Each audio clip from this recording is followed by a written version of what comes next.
les Portes de Troia, amb Albert Sánchez Carmona, Oliver Vergés i Alberto Recce.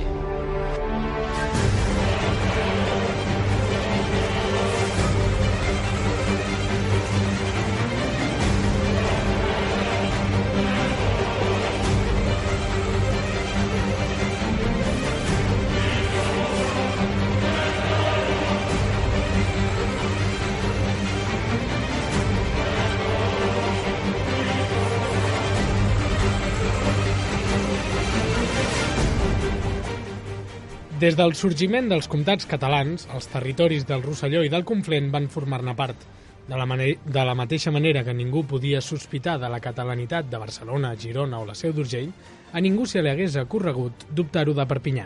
I és que els habitants dels comtats catalans van viure amb normalitat l'encavalgament a banda i banda dels Pirineus. Els reis d'Aragó i comtes de Barcelona van lluitar importants batalles al nord dels Pirineus i tenien a Perpinyà una ciutat de vital importància pel comerç de tota la corona. Tot i això, a partir de la unió dinàstica amb Castella, els comtats del nord viurien amb un risc superior i gairebé constant perquè es van convertir en un territori de fàcil disputa entre França i les Espanyes. En un d'aquests litigis, els Pirineus van passar de ser una zona catalana més a la frontera entre les dues monarquies. A ningú se li escapa, per altra banda, que avui dia els territoris que coneixem com a Catalunya Nord pertanyen a França. A més, degut a la dura política de substitució lingüística que s'ha portat a terme al país veí, l'ús del català ha anat perdent molta vitalitat. Avui parlem del moment en què Catalunya va quedar dividida entre el nord i el sud dels Pirineus. Benvinguts a les Portes de Troia.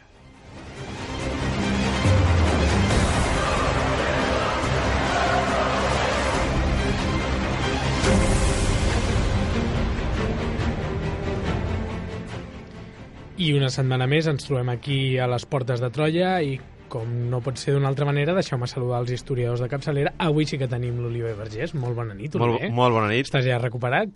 Al 100%. Al 100%. Doncs ja que estàs en forma, m'agradaria començar preguntant-te si els Pirineus sempre han estat frontera entre aquest món de la Hispània i la Gàl·lia. No, al revés, al contrari. Els Pirineus normalment no han estat frontera. És cert que a l'època romana podríem dir que la separació entre la Gàl·lia i Hispània, una separació bastant difusa, doncs es podria trobar a la zona dels Pirineus, i de fet, quan va començar la fragmentació de l'imperi romà, doncs la frontera provincial, la fortalesa que es coneix de les Cluses, el Rosselló, doncs es trobava en aquesta zona, però el cert és que de seguida que es va configurar aquest món tardoromà, els visigots van tenir la zona de la Septimània en la seva possessió, i aquesta zona de la Septimània incloïa Narbona. Per tant, no hi havia ja una frontera des del segle VI després de Crist, quan doncs, hi va haver un enfrontament entre francs i visigots que va obligar els visigots a traslladar-se més cap al sud i van seguir posseint doncs, tota aquesta zona. Per tant, els Pirineus ja en aquell moment ja no van ser una frontera territorial, i anys més endavant, doncs, a mesura doncs, que es va crear la marca hispànica, aquest conjunt territorial, doncs, tampoc hi va haver una frontera, perquè de fet els comtats catalans incloïen doncs, Conflent, Rosselló, que estaven al nord del que avui seria la serrada pirinenca, i per tant no podem dir doncs, que els Pirineus fossin una línia de separació, un punt límit, sinó més aviat que la relació entre nord i sud dels Pirineus, sobretot la vessant més mediterrània, doncs, era plena i total al llarg de la història, fins que això es va trencar. Fins que això es va trencar, i d'això tracta precisament el programa d'avui. I també, com sempre, molt bona nit, Alberto Recce. Molt bona nit. Les muntanyes, perquè avui parlem dels Pirineus, ja ningú se li escapa, que és una serralada muntanyosa molt important. Les muntanyes solen ser un territori de frontera entre dos països, dos regions o dos el que sigui, o no? Bé, és curiós, no?, perquè sempre tenim la idea que les muntanyes separen, no?, perquè les veiem com una frontera natural, però el cert és que excepte grans muntanyes, per exemple, la zona de Suïssa, és evident que amb aquelles grans muntanyes això és una barrera natural, però moltes vegades la muntanya o el sistema de muntanyes no és tant una frontera, sinó com un espai d'intercanvi i un espai d'intercanvi no només humà i econòmic, sinó fins i tot cultural. Els Pirineus, de fet, és un gran exemple d'això, no? Veure com, per exemple, la cultura trobadoresca, el món occità, s'expandeix a banda i banda dels Pirineus amb una riquesa cultural enorme. tot i que sembli lo obvi que les muntanyes separen, realment el que marca moltes vegades les fronteres naturals són més aviat els rius que les muntanyes. És curiós que separi més un riu que una muntanya, però un gran riu, si no és amb un pont, no el creues mai. I si ens fixem, per exemple, la realitat de la península Ibèrica, d'Ebre cap aquí o Ebre cap allà, hi ha una gran diferència moltes vegades, igual que Duero arriba, Tajo arriba. És curiós que, per exemple, les etapes de la reconquesta castellana van a cop de riu. Llavors, això ens obliga moltes vegades a repensar que la geografia humana no és com la que pensem moltes vegades, no? I que les muntanyes suposen un espai d'intercanvi cultural i d'unitat cultural, com veurem avui, i a vegades són els rius o són les planes el que separa la gent.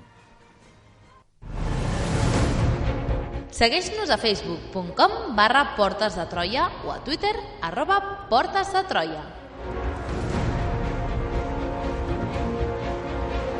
Descarrega't el podcast des d'iVoox o iTunes.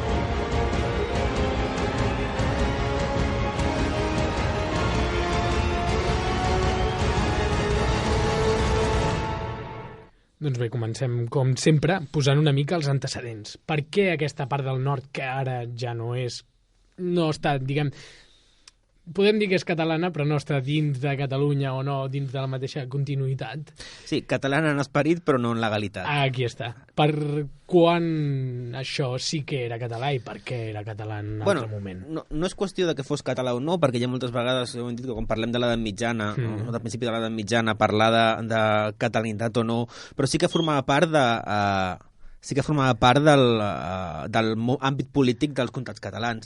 Com deia l'Oliver, això es remunta a l'antiguitat, en el moment dels moviments dels pobles germànics, però el gran moment de relacions a banda i banda dels Pirineus arriba principalment a partir de l'època carolíngia. Si els oients fan memòria, tota la part, els comtats catalans en origen neixen de la conquesta carolíngia del territori. Llavors, els comtats catalans no són més, que en moltes cometes, un apèndix més de l'imperi carolingi o dels regnes carolingis.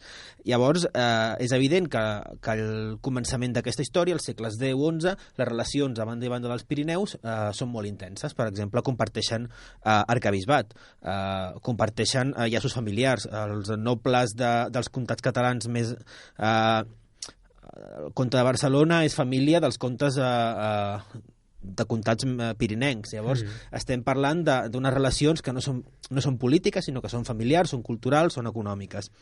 A poc, al llarg del segle XI i el segle XII, en un procés en el que el comtat de Barcelona va fent-se amb el control de la resta de comtats catalans, és evident que una de les vies d'expansió política del comte de Barcelona és afiançar el seu poder o les seves relacions amb els comtats més enllà dels Pirineus i fins i tot amb altres comtes no estrictament de l'àmbit català.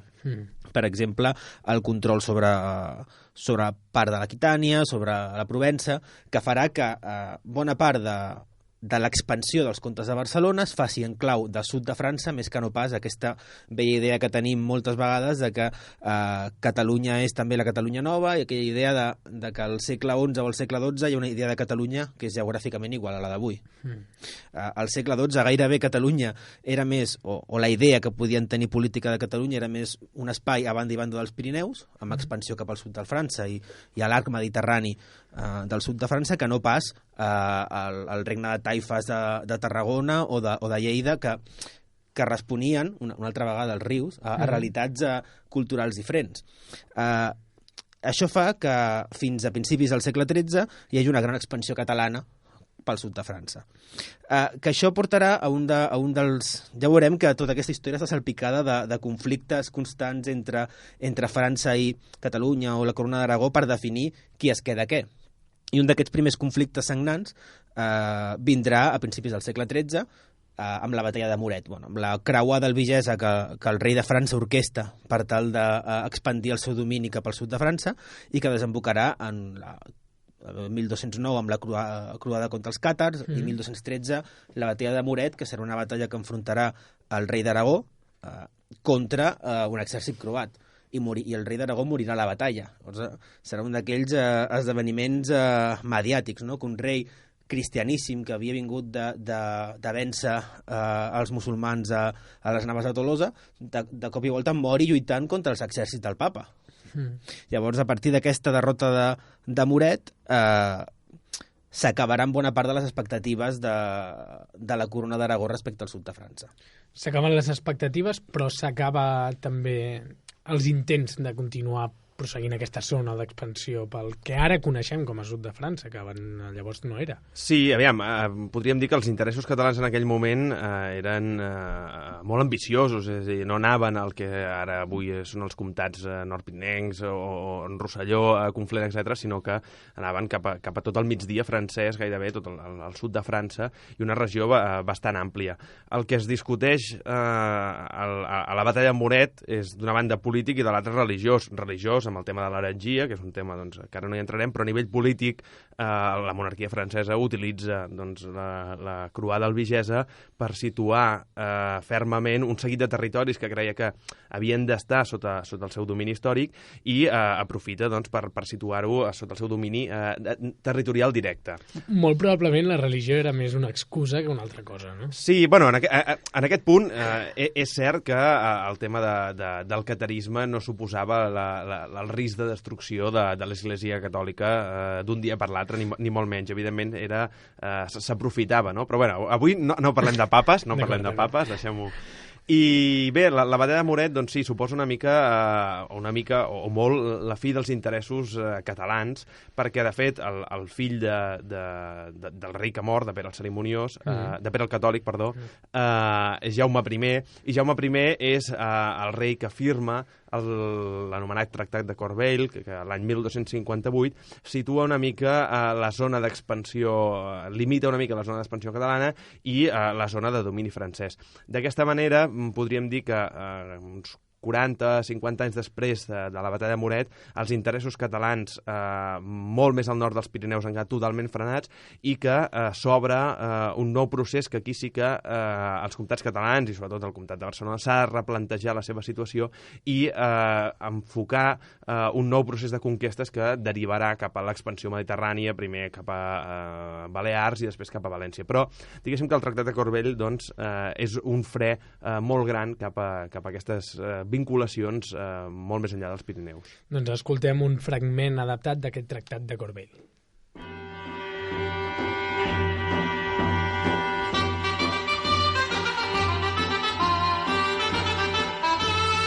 És universalment conegut que existeixen desavinences entre el senyor rei de França i el senyor rei d'Aragó, de Mallorca, de València, comte de Barcelona i d'Urgell, senyor de Montpeller, perquè el rei de França diu que els comtats de Barcelona, Urgell, Besalú, Rosselló, Empordà, Cerdanya i Conflent, Girona i Osona pertanyen al regne de França i són feus seus, i el rei d'Aragó, al contrari, diu que ell posseeix Carcassona, Tolosa i Narbona, entre d'altres. Per tant, cadascú de nosaltres cedim i intercanviem aquestes possessions als predits comtats.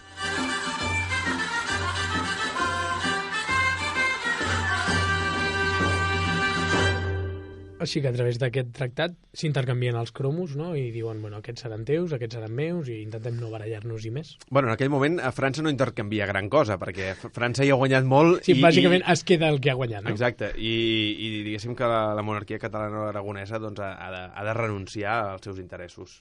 Sí, però és una renúncia total o és... Sí, bueno, de fet, com deia l'Oliver, no? Qui surt guanyant és França, perquè ja, si recordem programes anteriors sobre la Catalunya del segle X, del segle XI, de fet, els comtats catalans, tot i que sobre el paper continuaven formant part del Regne de França i continuaven tenint una mena de vassallatge del rei de França, feia 200 anys que aquest vassallatge era paper mullat, no valia per res perquè no s'aplicava. Llavors, l'única que s'aconsegueix al Tractat de Corbeil és donar validesa legal a una separació que s'havia fet per les braves feia 4 o 5 generacions, no? Llavors, en aquest sentit, França no perd res, és a dir, no està intercanviant el comtat de Barcelona amb res perquè feia anys que no el tenia. L'únic que s'està donant és definint la nova realitat política del moment, no? I en aquest sentit, la figura de Jaume I és molt important, perquè moltes vegades se'ns oblida que és un personatge que des dels 3 anys va ser educat per l'enemic del del seu pare. Ell és educat a Montpellier i sota el domini de Simó de Montfort, que és el cap de la creuada albillesa. Llavors, no només això, sinó quan mor el seu pare després de Moret, és entregat a l'Orde del Temple perquè l'eduquin fins que sigui major d'edat. Llavors, Jaume I és un personatge que es cria sense pare, que es cria allunyat de la mare, criat per l'enemic del seu pare, que és un creuat ultrareligiós pro-francès, que de fet s'ha carregat el seu pare per arrebatar-li els territoris del nord dels Pirineus, i no només això, sinó que els següents anys de la seva vida s'ha criat entre templers, que són el braç armat del papa. Llavors, clar, quan arriba el moment de pactar, l'últim que vol és crear un conflicte amb un altre regne cristià, no? I farà el que el papa li diu que faci, que és pacificar la frontera nord del seu regne per tal de poder continuar l'expansió contra els musulmans, que és, en la seva mentalitat de rei creuat és l'única possible. I només per fer un petit incís, per què aquest Jaume I està sent educat per l'enemic del seu pare? No sé, sona estrany, no? No, bueno, perquè la seva mare és de Montpellier, llavors ell és molt petit, des de 1211 no ha adoptat... Hi ha un pacte en el qual hi ha un moment en què Pere el Catòlic intenta pactar amb Simó de Montfort, i llavors es pacta de la manera que es pactava normalment a l'època, que és a través d'un intercanvi matrimonial. Vale. Llavors, la filla de Simó de Montfort es casarà amb el futur Jaume I. I llavors,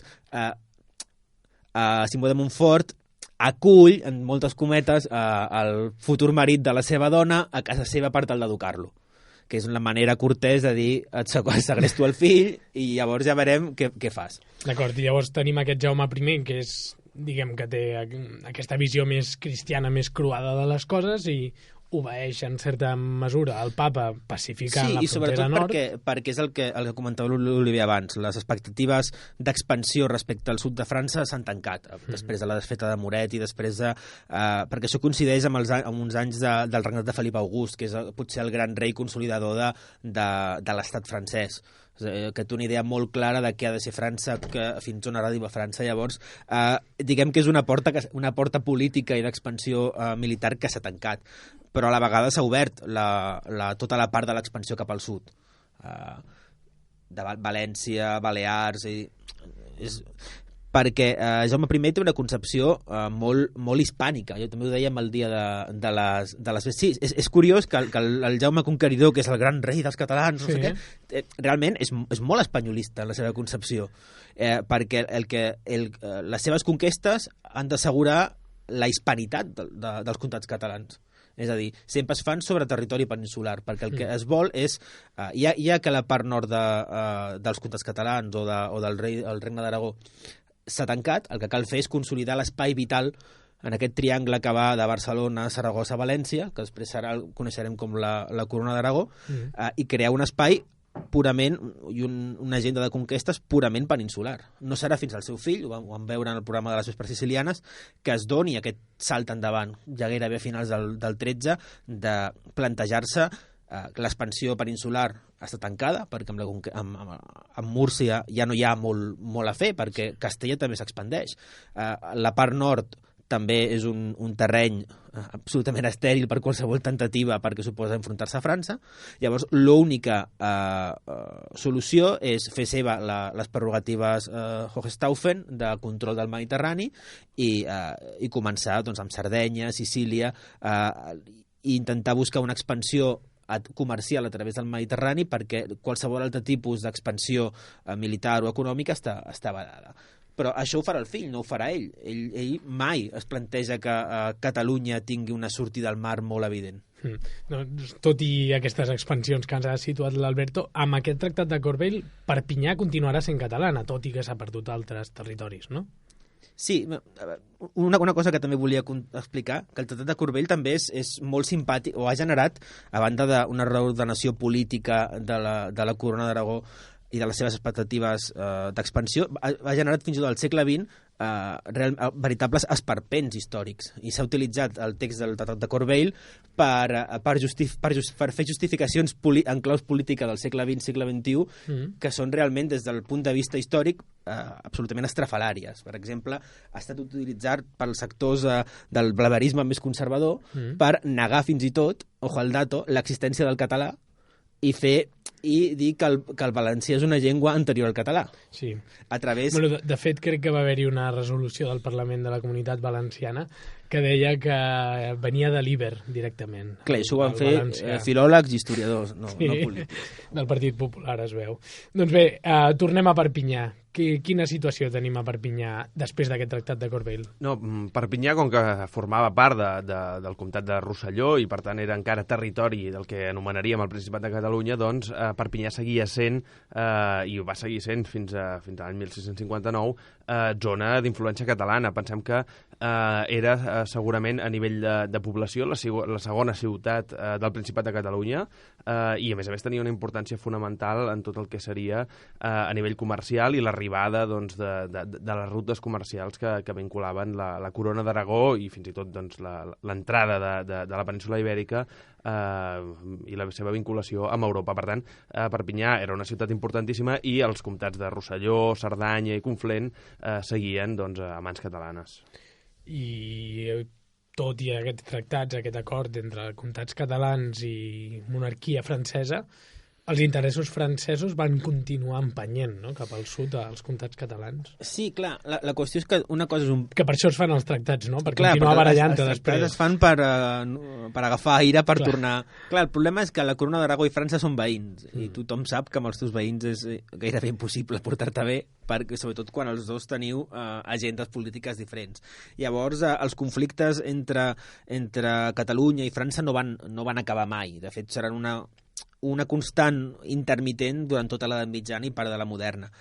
Per exemple, genera un gran problema a la mort de Jaume I perquè fa una cosa no insòlita, però sí molt punyetera, que és repartir la seva herència entre els dos fills. I llavors genera, diguem que parteix en dos la seva herència i deixa el seu primogènit als territoris peninsulars de la corona i el seu segon fill el regne de Mallorca i Perpinyà, i la zona del nord dels Pirineus. Llavors, clar, genera una partició de l'herència que fa que el rei de Mallorca es veurà moltes vegades amenaçat per el rei d'Aragó i llavors buscarà una aliança amb el seu veí natural, que és el rei de França. Llavors, aquí ja tenim una manera en la que el rei de França pot intervenir contra els interessos del rei d'Aragó, fins i tot a partir dels anys centrals del segle XIV, quan el regne de Mallorca es reintegri a la corona d'Aragó, fins i tot hi haurà un rei de Mallorca en l'exili, refugiat en territori francès, que de tant en tant anirà reclutant companyies mercenàries i fent la guerra contra Catalunya principalment pel seu propi interès, recolzat pel rei de França. Llavors, durant tot el segle XIV, a principis del XV, són molt freqüents invasions de mercenaris francesos pels Pirineus per intentar atacar Girona, intentar forçar la recuperació d'aquella herència del regne de Mallorca de finals del segle XIII.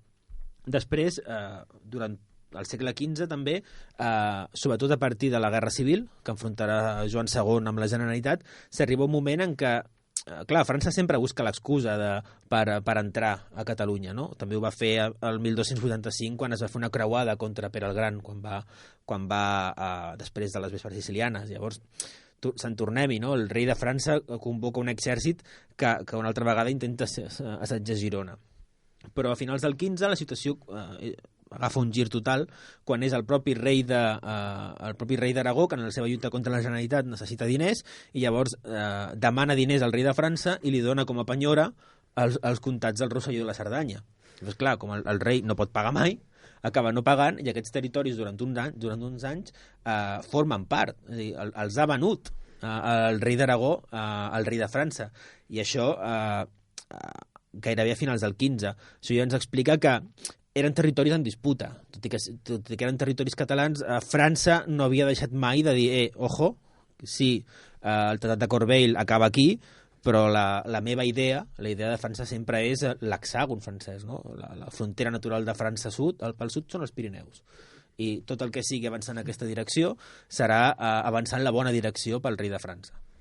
I llavors és quan acabem una mica amb l'edat mitjana, però a l'edat moderna, a canvi d'època, no canviem d'objectius. França continua volent aquests territoris. Efectivament, de fet, els comtats empenyorats que ara comentava l'Alberto van ser recuperats per Ferran el Catòlic, perquè en aquell moment... És una mica, no sé si patètic o graciós, això d'empenyorar comtats i... Bueno, quan necessites calés, doncs ho has de fer d'alguna manera. Bueno, ara li diem deuda pública. Ja.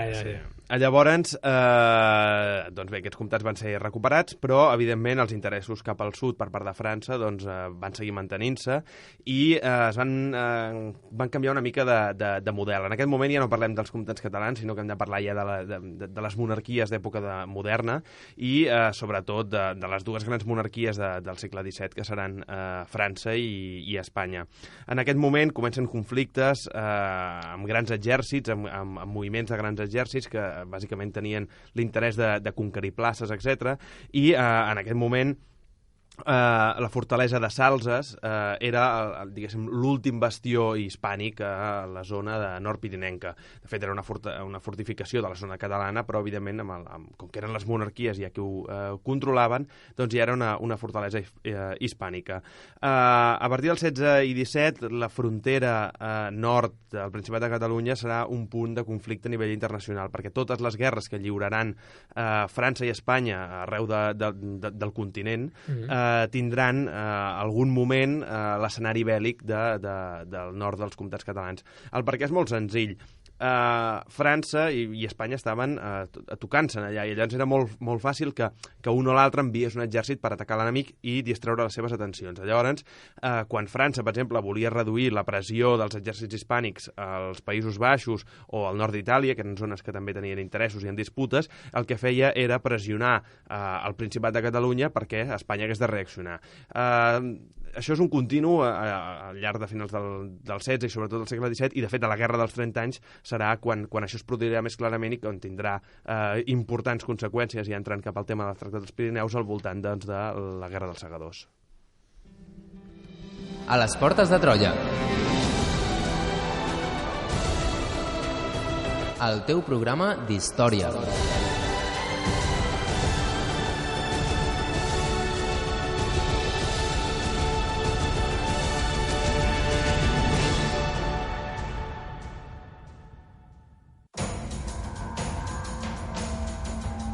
Vols conèixer millor la teva història? www.elprincipat.cat, el teu portal digital d'història. Segueix-nos també a Facebook, Twitter i LinkedIn.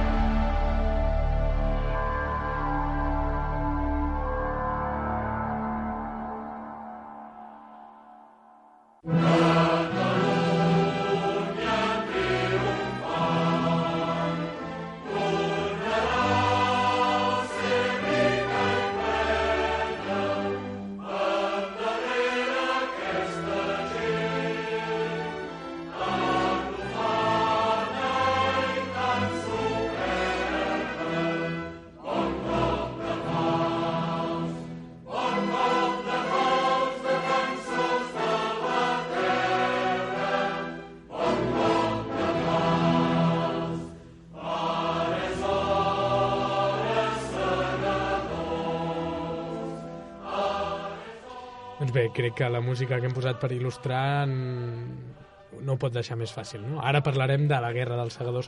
Ens pots fer 5 cèntims de la Guerra dels Segadors? Ja li vam dedicar un programa, però per recordar a grans trets què era el que passava. Bé, com tu dius, hi ha un programa sencer, és a dir, que jo crec que el que podem fer és remetre als oients al podcast, però bé, en línies molt generals és un conflicte entre el Principat de Catalunya, és a dir, el territori, no el portal digital que escoltàvem abans, i la monarquia hispànica, que es va gestar i es va dur a terme durant els anys 30. Es va gestar durant els anys 30 del segle XVII i esclata definitivament a 1640. I bé, entre moltes altres coses, suposa durant uns anys la ruptura del Principat de Catalunya respecte a la monarquia hispànica, fins al punt que el Principat de Catalunya es vincula a França, demana la integració a França en part com a defensa contra la monarquia dels Àustries. Llavors ens trobem això, no? Que és un punt clau d'inflexió perquè suposa un nou moviment en aquesta balança de territoris entre banda i banda dels Pirineus. Qui ho anava a dir, no? Els reis francesos durant tota l'edat mitjana intentant conquerir França i de cop i volta Catalunya diu, jo m'integro a França. Sí, molt malament ho havien de fer els espanyols perquè Catalunya volgués ser francesa. Però tota Catalunya va passar a ser francesa?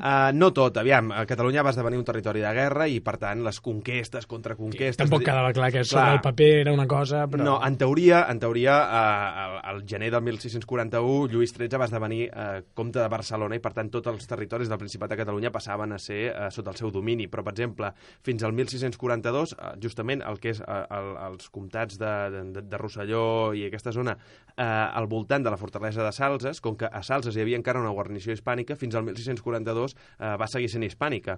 Per tant, hi ha moviments territorials, però no és del tot clar. El que sí que és cert és que durant el temps que dura la guerra, entre 1640 i 1659, doncs, hi ha molts moviments de canvi i, en principi, la major part de Catalunya passa a ser francesa. I quant de temps dura aquest període en què vam ser francesos? Hi ha dues etapes molt marcades a la Guerra dels Segadors. Una primera que dura fins al 1652 i que consisteix, bàsicament, en les ofensives hispàniques que acaben suposant la caiguda de Barcelona. El 1652, Joan Josep d'Àustria fa un setge a Barcelona i la capital del Principat passa de nou a la monarquia hispànica, i llavors a partir d'aquest moment comença una segona etapa que no és de conflicte tan obert, és un de conflicte més pausat, en què tot el que seria el Prepirineu, la zona del nord de Girona, etc., i la part nord-pirinenca de Catalunya passen a ser, es mantenen com a franceses, i a partir d'aquí comencen les negociacions. Llavors, les negociacions que comencen cap a 1657 aproximadament, s'estan fent encara amb un principat dividit. I, per tant, el que cal dirimir és com firmem la pau i, a més, si firmem la pau, amb quina línia marquem.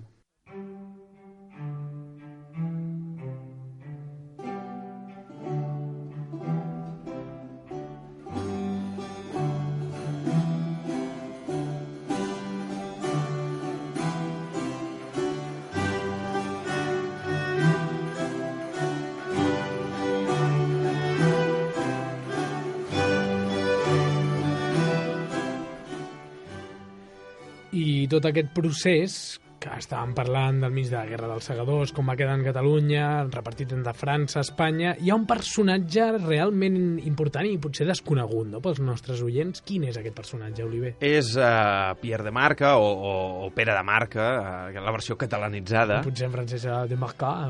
Bueno, depèn. Això, els més políglotes. I llavors aquest personatge, Pierre de Marca, què té a veure amb la història de la partició de Catalunya? Bé, és un personatge molt important. Va fer una mica de tot, va ser eclesiàstic, va ser historiador, va ser polític, a més, abans de ser eclesiàstic es va casar. Va ser corrupte? Es va casar, bueno, això no surt de les memòries. Ell era originari de la zona d'Albern, al sud de França, i allà va esdevenir president del Parlament de Pau i, a més, va començar a compilar un seguit de material que li seria important per després fer la seva primera obra d'història, que era la història d'Albern, que es va publicar al 1640.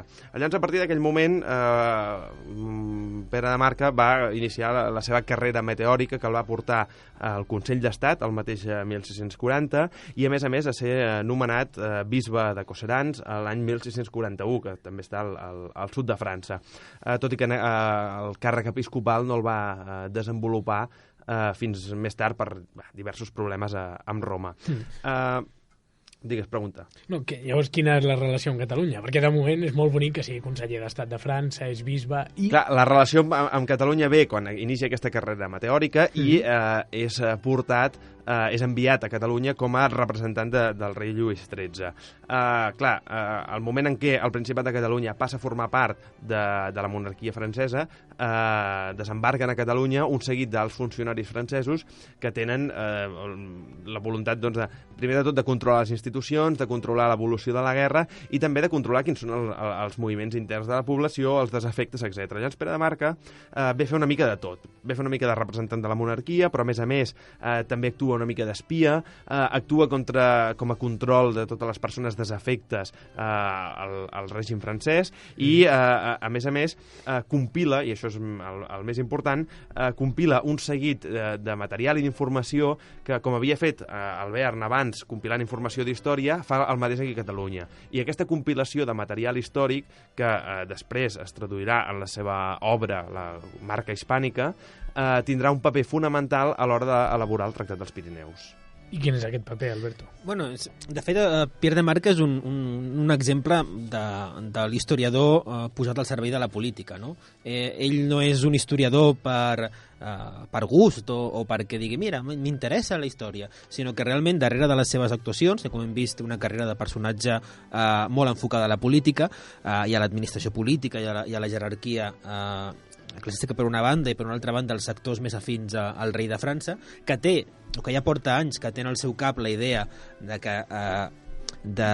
quina és la idea de França, com ha de ser, llavors sap rodejar-se d'aquests intel·lectuals, d'aquests historiadors, que el que han de fer és inventar, o diríem repensar, el passat mític de França. Home, repensar el passat s'assembla prou a inventar. Bueno, sí, això depèn de lo políticament correcte que vulguis ser. Però Pierre de Marca fa justament això, aprofita el seu paper com a assessor a Catalunya a partir de 1640-41, i llavors ell es dedica, amb la idea al cap de demostrar que Catalunya en un passat va ser francesa, es dedica a visitar tots els arxius que pot i recopilar tota la documentació d'època carolíngia, que és a dir, aquella època en la que els comtats catalans estaven sota domini jurídic dels carolingis.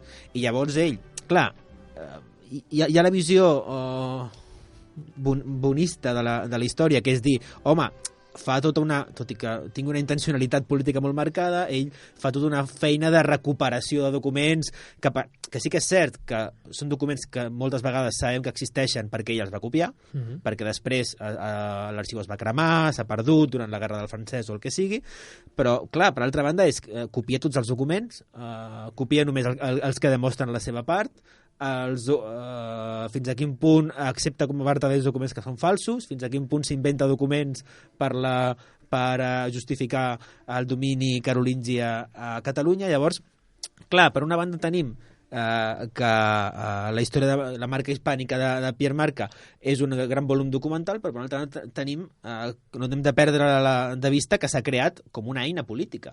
És a dir, ell s'inventa o relabora aquest concepte de marca hispànica, que aquí ja hem dit alguna vegada al programa que no existeix, no va existir una marca hispànica, com sí que havien existit marques a altres fronteres de l'imperi carolingi, en el sentit, si definim marca com es feia a l'època, que és a dir, és una administració fronterera de l'imperi carolingi, si a Catalunya era una marca, on és el marquès?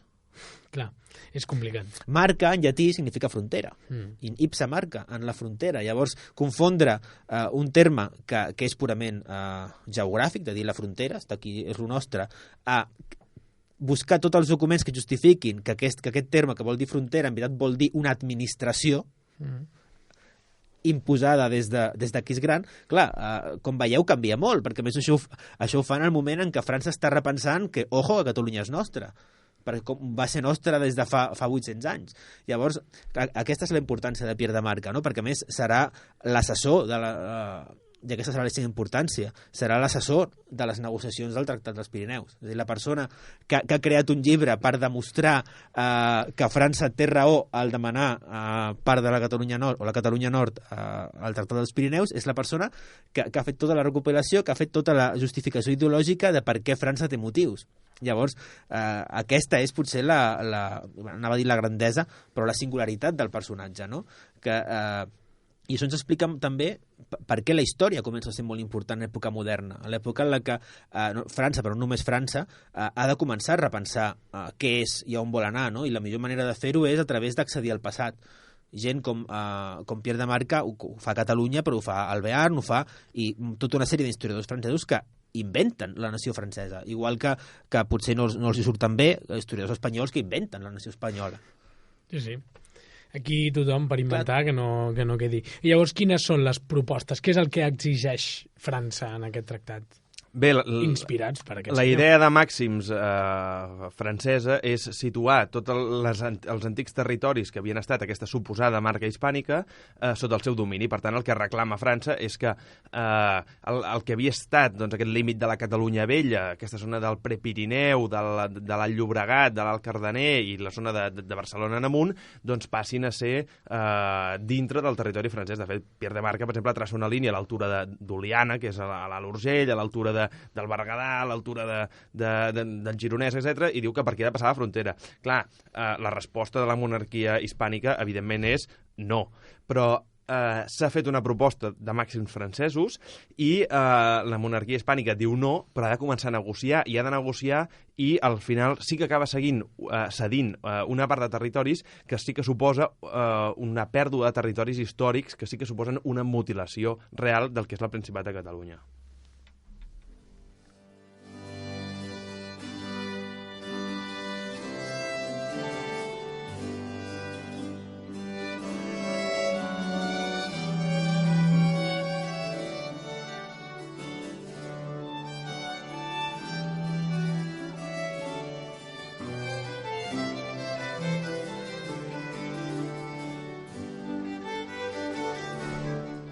Doncs llavors finalment hem arribat a aquest tractat dels Pirineus. Oliver, ens pots fer 5 cèntims de què va suposar, on es va signar, qui ho va fer? El tractat finalment es va signar el 1659 a l'illa dels Faisans, al riu Bidassó, al País Basc, i bàsicament havia d'establir una pau duradora entre les dues monarquies. Ja us anticipo ara que va ser una pau de 9 anys, que molt duradora no va ser. I bé, bàsicament això havia d'establir una pau entre les dues principals monarquies del moment.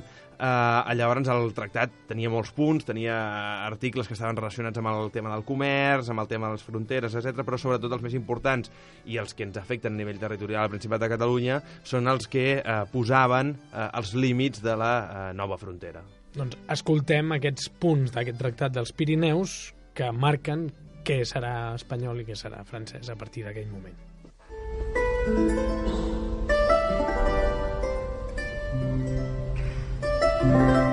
En relació als països i places que les armes franceses han ocupat a la part d'Espanya, en aquesta guerra s'acorda el següent. Els Pirineus, que antigament havien dividit les Gàl·lies i les Espanyes, seran, en endavant, la divisió d'aquests dos mateixos regnes. El rei cristianíssim quedarà en possessió de tot el comtat i vegueria del Rosselló i del comtat i vegueria de Conflent. El rei catòlic quedarà senyor del comtat i vegueria de Cerdanya i de tot el Principat de Catalunya. Si algun lloc de la vegueria de Conflent restés a la part espanyola dels Pirineus, aquesta passaria a formar part de les possessions del rei catòlic. De la mateixa manera que si algun indret de la vegueria de Cerdanya es trobés a la part francesa dels Pirineus, aquesta passaria a ser del rei cristianíssim.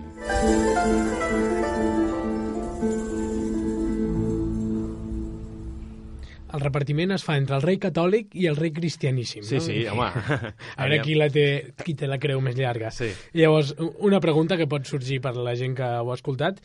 Diu, el rei catòlic quedarà senyor del comtat i vegueria de Cerdanya i del Principat de Catalunya. Són coses separades. Bueno, és el que està jugant França. El que està dient França és, no, escolti, és que vostè, aquí hi ha el Principat de Catalunya, però a partir dels Pirineus, això ja no és el Principat de Catalunya. I com que no és el Principat de Catalunya, això ja passa a formar part nostra. Per tant, pel rei Àustria, de la monarquia dels Àustries, queda el Principat de Catalunya i el comtat de Cerdanya, i a la part nord dels Pirineus, que és el comtat de Rosselló i de Conflent, això passa a formar part de la monarquia francesa, perquè no és Principat de Catalunya. Per tant, aquí veiem que hi ha una manipulació de la història per justificar una línia fronterera que s'ha creat en aquest moment. De fet, també es diu que tota la vida les Gàl·lies i les Espanyes han estat dividides pels Pirineus. Quan sabem que no, ja ho hem comentat des del principi. Llavors, amb aquest tractat, el que queda per repartir és aquesta Cerdanya, no? Que dius, cap a una banda serà d'uns i cap a l'altra serà dels altres. Aviam, la Cerdanya, aquí també hi ha una jugada molt interessant per part de França, perquè diuen que la Cerdanya hi ha una part que és francesa i una part que és espanyola. Això és mentida, és a dir, la Cerdanya territorialment comença al Coll de la Perxa, que el Coll de la Perxa és el que separa el Conflent amb la Cerdanya. Llavors, tota aquesta part de la Cerdanya és el vessant sud dels Pirineus, per tant, no hi havia possibilitat de que França pogués reclamar res. francès. El problema que ells també tracen una línia imaginària i a partir d'aquí s'ha de dividir. Llavors, l'any següent del tractat, en el 1660, amb el tractat de Llívia, s'acaba d'establir aquesta separació definitiva, que fa que 30 pobles, sobretot de la zona de la Vall de Caroli, el que avui és l'Alta Cerdanya, passin a formar part de la monarquia francesa. Entre aquests 30 pobles, en teoria hauria d'haver Llívia, però Llívia, com que té la consideració de vila, doncs no passa a la monarquia francesa. Per tant, ja veiem que tot és un joc una mica nominal, de coses imaginàries més que no pas de fronteres reals. A mi aquestes coses m'encanten, que diguin tots els pobles són cridats, però això que era considerat una cosa mínimament diferent. La gràcia és que els nostres oients ja saben per què Llívia està allà posat com a enclavament territorial, doncs perquè és el fet de ser una vila i no un poble. Clar, no és una conquesta, no és un Gibraltar, sinó que ve d'una altra forma. Efectivament. I llavors aquesta frontera que efectivament es tracta sobre aquests Pirineus suposa una ruptura entre el nord i el sud als primers anys o encara no? Sí, aviam, als primers anys, doncs primer de tot hi haurà una resistència. En la part de la Cerdanya, que pensem que el Conflent o el Rosselló passen a formar en bloc, a part de la monarquia francesa. En canvi, la Cerdanya, com que se separa, i en realitat el que és una vall territorialment unida i homogènia, una sola plana, doncs hi ha molta més resistència. Em sembla que no és fins al 1720, si no recordo malament, que la Cerdanya es divideix totalment per la signatura d'aquest tractat. Llavors, en els primers anys, doncs, serà més lent i fins i tot se seguirà parlant català en el que és el nord de Catalunya encara en aquell moment, però sí que realment, a poc la frontera política cada cop estarà més marcada. De fet, les monarquies absolutistes, el centralisme d'aquestes monarquies fa que a poc aquests pols vagin tibant cap al centre i se separin entre ells. I, per tant, una cosa que havia estat històrica, com és la unitat pirinenca, entre els vessants nord i sud, que havia tingut contactes de patzeries i de lligues que acordaven a les pastures, contactes comercials, contactes humans, de comtes que es casaven, però també de matrimonis entre les diverses valls, tot això es comença a trencar i avui en dia encara n'estem pagant les conseqüències. Sí, perquè a més França té un projecte polític molt definit, que és un projecte unitari a nivell fiscal, a nivell institucional, a nivell lingüístic, i llavors sí, de fet, al final serà el que acabarà passant aquí, no? Clar, si aquí ens queixem d'unitarisme, França és la gran estrella del centralisme i la unitat. Clar, i llavors és passar després és el que passarà aquí al 1614, no? És passar d'un model més o menys descentralitzat, amb unes institucions molt laxes, a un model plenament autoritari. En la qual, clar, moltes vegades no ens fem la idea del problema, però si la llengua vehicular de l'administració o de la justícia passa a ser el francès, regida per uns oficials que venen de París i que no saben català, tu, quan t'hagis de defensar en un judici i treguis els documents de la compra de la teva terra o no sé què, que estarà en català, això no val, perquè no s'entenen. Llavors, no és només una qüestió cultural, és una qüestió d'indefensió jurídica. La gent arriba a un punt que no es pot defensar als tribunals, perquè és molt trist que el jutge no parli la teva llengua, llavors com et defenses. Després també hi ha anècdotes cada vegada més culturals, que són potser més gracioses, però també són molt significatives. Jo sempre poso aquest exemple sobre la història de la xocolata, perquè la xocolata que es comença a introduir com a beguda precisament en època moderna, a Europa es pren de dues maneres. Hi ha el model espanyol i el model francès de prendre xocolata, segons si és més desfeta o no, perquè fins al 19 no hi ha la rajola de xocolata. Però clar, a Europa hi ha dos models de beure xocolata, i que es configuren justament en el moment en què la Catalunya Nord es separa de la resta de Catalunya. Llavors, fins a aquest nivell de tonteria, de vida diària, arriba la separació, que de cop i volta estàs en un país que pren la xocolata d'una manera diferent. I llavors passes a ser el raro que no pren la xocolata com tots els francesos bons. Això per fer un referèndum, Clar. Tu, 2 gots de xocolata i depèn de com te la prenguis, doncs ja sabrem. Clar, perquè no sé si es pot impugnar aquest. Sí, però moltes vegades ens quedem a la part jurídica o a la part institucional i oblidem que els petits canvis... anava a dir com el Capità Planeta, no? Els petits canvis són importants. Però és això, perquè aquest canvi purament de qui mana, si el rei de França o el rei d'Espanya, genera tota una sèrie de trasbalsos a la vida quotidiana de la gent, no? És el que deia l'Oliver, la gent amb la que pactes les pastures dels teus animals, ara resulta que són d'un altre país, ja no pots parlar amb ells. La gent que pren el xocolata ja no la pren com tu, la gent, si vas a un judici ja no pots parlar amb el jutge. Llavors, aquests petits trasbalsos de la vida quotidiana al final són el que configuren el drama de tot plegat, no? I Oliver, tu que ets ben coneixedor d'aquestes terres, avui dia continuen sent dos països totalment diferents o hi ha una relació dins d'aquesta vall? No, realment, en el cas de la Cerdanya, sobretot, sí que hi ha una ruptura clara i important. S'està intentant superar, però, per exemple, avui en dia, ara s'ha inaugurat fa molt poc, aquest any mateix, l'Hospital Transfronterer del Pirineu, que permetrà a Puigcerdà que siguin ateses persones de les dues bandes de la vall, de l'Alta Cerdanya, de la part francesa i de la part catalana. Això, que em sembla una tonteria, doncs ha costat molts anys estar dintre de la Unió Europea i que realment es pugui fer, o fins i tot l'escorxador transfronterer també s'ha fet, perquè és que realment hi havia una part de la comarca, que és l'Alta Cerdanya, que estava allunyada de capitals importants, perquè l'Alta Cerdanya, la capital més important que tenen, és Prada, de Conflent i cap a Perpinyà, i per tant tenen una tirada de cotxe, a més per una carretera bastant infecta i que realment és bastant apocalíptic tot plegat. Sí. I què passa? Doncs el que tenen és la vocació típica de tota la vida que havia estat a Puigcerdà, que és la vila central de la comarca. Llavors, ara s'estan fent iniciatives per superar aquestes fronteres, que realment són fronteres que són línies, que fins i tot recorden aquestes fronteres africanes que s'han traçat amb un regle, però que realment a nivell humà doncs, no tenen cap tipus d'història ni de realitat humana. I, per tant, es nota molt, i això es nota aquí i en altres indrets. Per exemple, la vinculació entre pobles com havia estat Foix, que està a la zona de França, amb el Pirineu, havia estat molt elevada, i amb zones com la Seu d'Urgell. Doncs avui en dia es triga molt més a anar de la Seu d'Urgell a Foix, via Andorra, que també és una carretera, que s'hi neva, etc, es triga 2 hores i pico, i que són pocs quilòmetres, relativament, que anar de la Seu d'Urgell aquí a Terrassa o a Barcelona, perquè la vocació i els pols de centralisme són totalment diferents. Per tant, les fronteres no només han canviat l'administració d'un territori, el que s'han carregat és totalment la unitat humana i històrica del Pirineu. Doncs amb aquesta reflexió deixem aquest tema de les fronteres a banda i banda del Pirineu i entrem a les efemèrides d'aquesta setmana.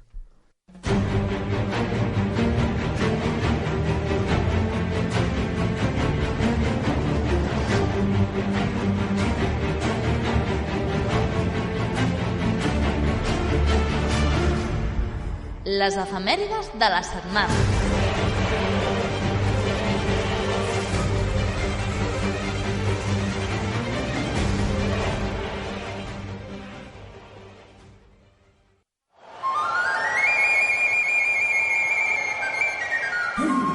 Entre la costa i la Cerdanya, entre el Pirineu i les Corberes, al peu del Canigó s'estén la plana del Rosselló. Capital, Perpinyà. Catedral, M. Giral. Més que un club, una identitat. 4 lletres de sang i d'or. USA! De la Cerdanya, del Capcir i del Conflent. Del Vallespí i de la plana del Rosselló. La capital, Perpinyà. La catedral, M. Giral. Sempre endavant. Tots ensemble cantem.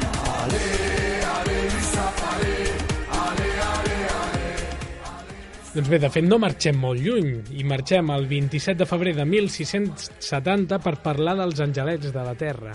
Què és això, Oliver? Doncs un grup de pagesos contraris a l'ocupació francesa del que és la Catalunya Nord. Per tant, veiem que 10 anys després de la signatura d'aquest tractat doncs, hi ha encara aquesta conflictivitat oberta doncs, per la vinculació d'una monarquia o l'altra. És que això de fer fronteres des dels despatxos... No funciona. I doncs, aquests angelets de la terra ocupen Arles de Vallespí, que aquesta zona del Vallespí és la zona que queda entre el Ripollès i Perpinyà, tota aquesta zona fronterera pirinenca, i es produeix és la segona revolta dels angelets. L'hem triat, aquesta efemèride, perquè, a part de coincideix amb aquesta setmana del programa, doncs perquè té una relació històrica amb tot el que hem comentat i hem anat veient.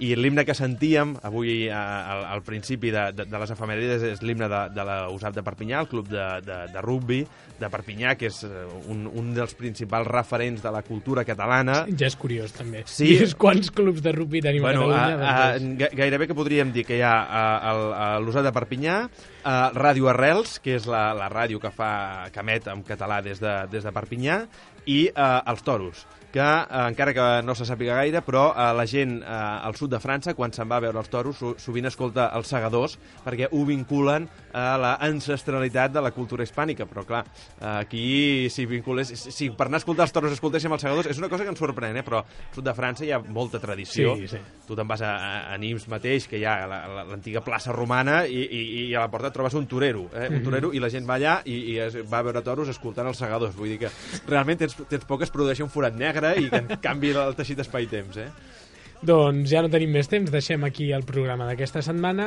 acomiadant-nos dels nostres historiadors. Alberto Retxe, molt bona nit. Molt bona nit. I Oliver Vergés, molt bona nit. Molt bona nit. I a tots vosaltres esperem que ens retrobem la setmana que ve. Molt bona nit.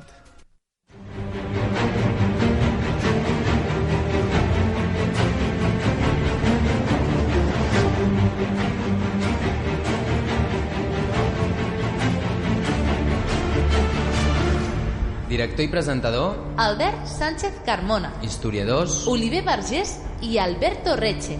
tècnic de so, Salva Soler.